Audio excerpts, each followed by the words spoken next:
சரியாதான் இருக்கு.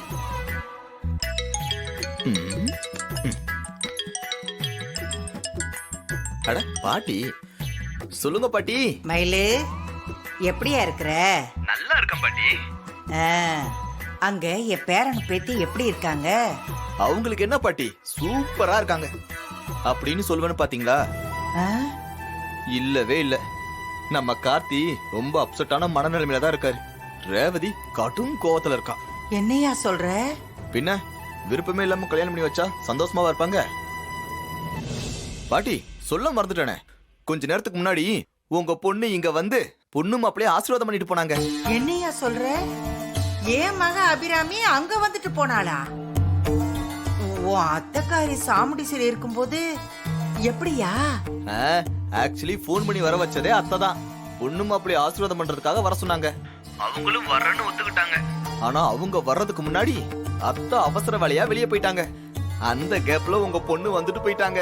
ஆ, எப்படியோ ஐயா, என் மக அபிராமி நினைச்ச மாதிரி அவ மகனையும் மருமகளையும் பார்த்து ஆசீர்வாதம் பண்ணிட்டால, இது போதியா, சந்தோஷமா இருக்கு. சரி பாட்டி, நீங்க எதுக்கு போன் பண்ணீங்க அத சொல்லுங்க. ஆ, ஐயா மயிலு, என் பேரனுக்கும் பேத்திக்கும் என் கையால சமையல் பண்ணி விருந்து கொடுக்கணும்னு ஆசைப்படுறேன். அதுக்கு உன்னால ஏதாவது ஏற்பாடு பண்ண முடியுமான்னு கேட்கத்தான் போன் பண்ணேன். சரி பாட்டி, அதுக்கு ஏன் கவலைப்படுறீங்க? இப்ப என்ன, கார்த்தியும் ரேவதியும் விருந்துக்கு வரணும், அவ்வளவுதானே. நான் பாத்துக்கிறேன், நீங்க ஏன் கவலைப்படுறீங்க? என்னையா அவ்வளவு சுலபமா ஏற்பாடு பண்றேன்னு சொல்லிட்ட? சாமுண்டீஸ்வரிக்கு தெரிஞ்சா விடுவாளா அவ? பாட்டி, அத்த வாயாலேயே அவங்க 2 பேரையும் உங்க வீட்டுக்கு விருந்துக்கு அனுப்புற மாதிரி பண்ற. ஓகே, இதெல்லாம் நடக்குமாயா? நடக்கும் நடக்கும். இந்த மயில் வாகனம் இருக்கும்போது பயம் ஏன்? நான் பாத்துக்கிறேன். ஓகே, சரியா சரியா சரியா. யார் மாப்பிள்ள போன்ல? வேற யாரு, உங்க அம்மா தான். அம்மாவா? அவங்க எதுக்கு இப்ப போன் பண்ணாங்க? அவங்க பேரனுக்கும் பேத்திக்கும் விருந்து சமைச்சு போடணுமா, அதுக்கு ஏற்பாடு பண்ண முடியுமான்னு கேட்டாங்க. நீங்க என்ன சொன்னீங்க? அதுக்கு என்ன, பேசா பண்ணிடலான்னு சொன்னேன். மாப்பிள்ள, இதெல்லாம் நடக்கிற காரியமா? சாமுண்டீஸ்வரி மீறி நம்மளால இதெல்லாம் செய்ய முடியுமா? அதெல்லாம் செய்யலாமாமா, அதுக்கு ஒரு பிளான் இருக்கு. எப்படி?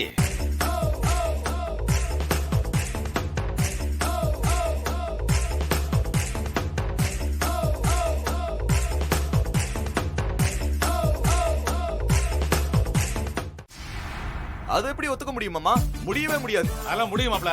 ஆஹா, முடியவே முடியாது மாமா. முடியும்னு சொல்றேன், நீங்க என்ன? ஆஹா மாமா, கிழக்கே உதிக்கிற சூரியன் மேற்கே உதிக்கலாம், ஆனா இது மட்டும் நடக்கவே நடக்காது மாமா. ஏன் நடக்காது? நடக்கும், முடியும். ஆஹா, இது நடக்க வாய்ப்பே இல்ல. மாப்பிள்ள முடியும், மாப்பிள்ள முடிச்சு காட்டுவோம். அட முடியவே முடியாதுங்கற மாமா, வாய்ப்பே இல்ல, கன்ஃபார்மா இது முடியாது. நிச்சயமா முடியும், முடியும், முடியும். முடியாது மாமா. அட என்ன மாப்பிள்ள, நீ பாட்டு பேசிட்டே இருக்கீங்க. நான் தான் முடியும்னு சொல்றேன்ல. இல்ல மாமா, முடியவே முடியாது மாமா. இதெல்லாம் ஆவறது இல்ல. முடியும் மாப்பிள்ள, நிச்சயமா முடியும். இல்ல மாமா, முடியாது. கொஞ்சம் நிறுத்துறீங்களா?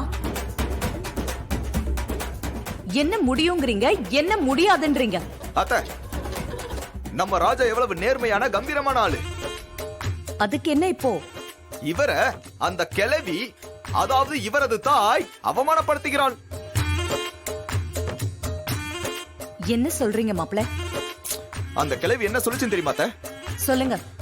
வேணாத்த, சொன்னா வருத்தப்படுவீங்க. சொல்லுங்கன்னு சொல்றேன்ல. வேணாத்த, சொன்னா வருத்தப்படுவீங்க. நான் தான் சொல்லுங்கன்னு சொல்றேன். அந்த கிழவி என்ன சொல்லுச்சு தெரியுங்களா? இந்த டிரைவர் மாப்பிளைய என் வீட்டுக்கு அனுப்பிட போற, உன் அத்தைக்கு தான் தராதரம் தெரியாது. இதே இடத்துல என் பேரன் மாப்பிளையா இருந்திருந்தானா உன் அத்தைக்கு கௌரவமா இருந்திருக்கும், ரேவதிக்கு அவன் பொருத்தமா இருந்திருப்பான்னு எகத்தலமா பேசுதா அந்த கிழவி.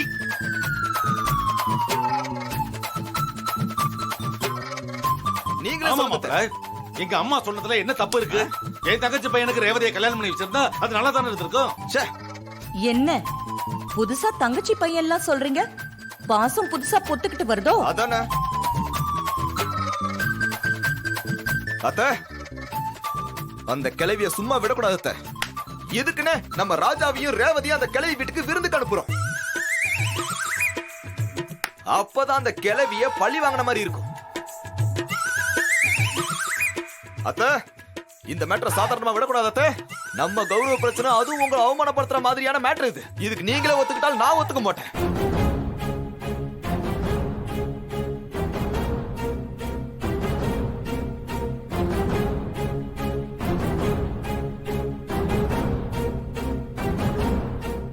மாப்பிள்ள, சாமுண்டீஸ்வரி யோசிக்கிறத பார்த்தா இது ஒர்க் அவுட் ஆகாது போல இருக்கே. மாமா இது கண்டிப்பா ஒரு கொட்டாகும், வெயிட் பண்ணுங்க. நீங்க சொல்றது சரிதான். அந்த கிழவிக்கு எவ்வளவு திமிரு இருந்தா ஏன் மாப்பிளையே அவமானப்படுத்துவா? அவளுக்கு இந்த சாமுண்டீஸ்வரி யாருன்னு காட்ட வேண்டாமா? அத்தை, அதுக்காக என்ன பண்ணலாம்னு இருக்கீங்க? 2 பேரையும் அந்த கிழவி வீட்டுக்கு விருந்துக்கு அனுப்ப போறேன்.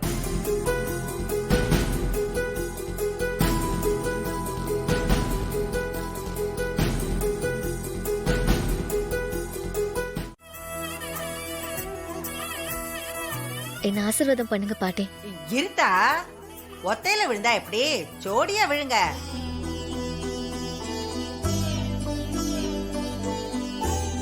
ஆ.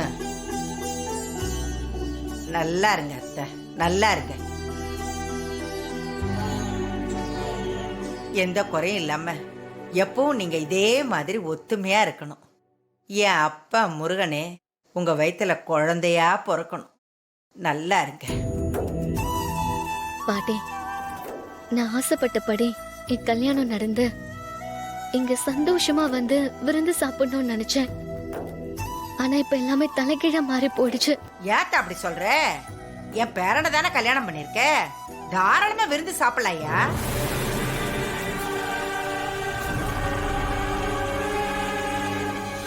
என்ன பாட்டி சொல்றீங்க? இவர் உங்க பேரனா? ஆ, ஆ.